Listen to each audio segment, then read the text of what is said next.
So last time you were here, we brought you here to talk about you launching an ETF with Scott Bessent. Is that still happening? If he's confirmed, does that change the plan? So if Scott was confirmed today, Scott will likely close his firm. That's what he's communicated in his remarks for today. And if that proceeds, then the ETF will not proceed. So we don't expect the ETF to proceed at this stage, given that we expect Scott to be confirmed today for his role. All right.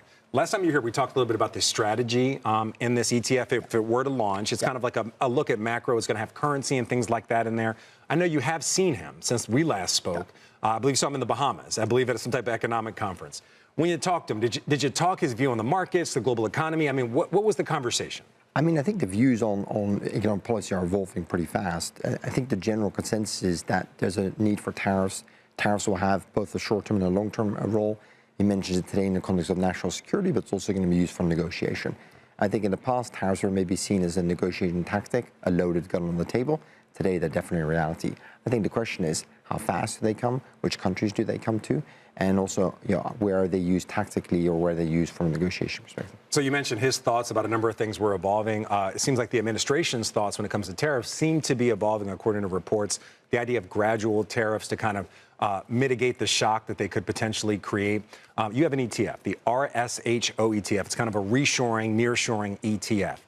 If there's gradual tariffs, how does that change that investment in your mind? How does that change the investment in companies that at least you would think would benefit from reshoring? So companies are already trying to manage the risk of any potential tariffs. They don't want to be caught on the wrong side of tariffs, which is seen through an acceleration of reshoring and onshoring into the U.S.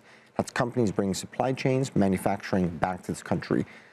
The view of the administration, backed by a strong dollar, is that will only help that process of reshoring. So we expect reshoring to actually only accelerate as tariffs come into place or as the risk of tariffs lingers. Companies don't want to take tariff risk, so they're anticipating that, and they're preparing for that by moving production home earlier. All right, so we're looking at the performance of your ETF. I had to say, it's lower since the election. So that seems a bit odd when the president-elect has promised tariffs. He's talked quite a bit about it. But these are the companies, again, that you would think would benefit, and they've been trading lower since the election. I mean, in your mind, what do you think the reason is? So there was a euphoric move in the 2 or 3 days after the election, and then since then, I think that's become more muted. It's still actually materially ahead of the S&P since its inception without owning any technology. This ETF is invested in sectors that have actually been overlooked by a lot of the bigger indices. Sectors in the industrial space, manufacturing space, clean remediation space. And these are sectors that we think are going to see, again, a big pickup of demand in the next 24 months. But frankly, I think tariffs and reshoring are just one of the drivers. There's other drivers related to this.